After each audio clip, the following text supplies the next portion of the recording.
Hello, dear students. Let's see this question. The production of a human protein in bacteria by genetic engineering is possible because A. The human chromosome can replicate in bacterial cell. B. The mechanism of gene regulation is identical in humans and bacteria.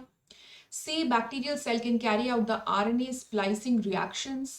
या फिर D. The genetic code is universal. तो इन्होंने क्या बोला है कि अब देखो रिकॉम्बिनेंट डीएनए टेक्नोलॉजी में what do we do, let's take an example of insulin. तो अगर हम इंसुलिन का एग्जांपल लें तो हम इंसुलिन तो हमारा इंसुलिन है, मतलब यूकेरियोटिक इंसुलिन है जिसको कि हम बैक्टीरिया में कोड करवा रहे हैं ना। बैक्टीरिया इज द होस्ट जिसके अंदर हम अपने इंसुलिन की जो भी पेप्टाइड है उसको कोड करवा रहे हैं।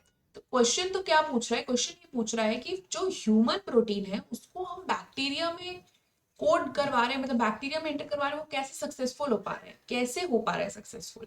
तो इसका ऑप्शन ए क्या है, human chromosome can replicate in bacterial cell.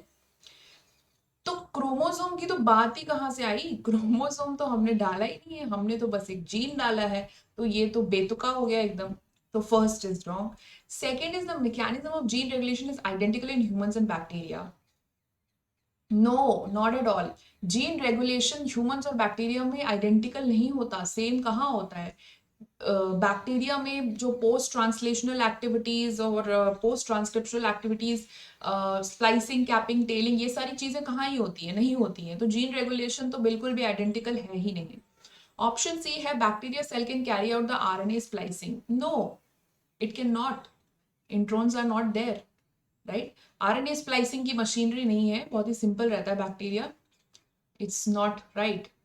Option D है genetic code is universal, which is right. Genetic code तो यूनिवर्सल है ना, ये आपने ऑलरेडी पढ़ा हुआ है salient features of genetic code के अंदर कि जेनेटिक कोड यूनिवर्सल है। इसका मतलब जैसे कुछ एक्सेप्शंस है हालांकि इसमें, but maximum to maximum it is universal. Like for example अगर एयूजी है तो वो मेथियोनिन को ही कोड करेगा, चाहे वो बैक्टीरिया में कोड कर रहा हो या फिर यूकेरियोटिक सेल में कोड कर रहा हो। So because it is universal it is possible to do this. नहीं तो अगर यूनिवर्सल नहीं रहता तो हमको जो प्रोटीन्स चाहिए वो तो बनेंगे ही नहीं। बैक्टीरिया में डालोगे वो अपनी कुछ अलग प्रोटीन्स बना देगा, बट ऐसा होता नहीं है।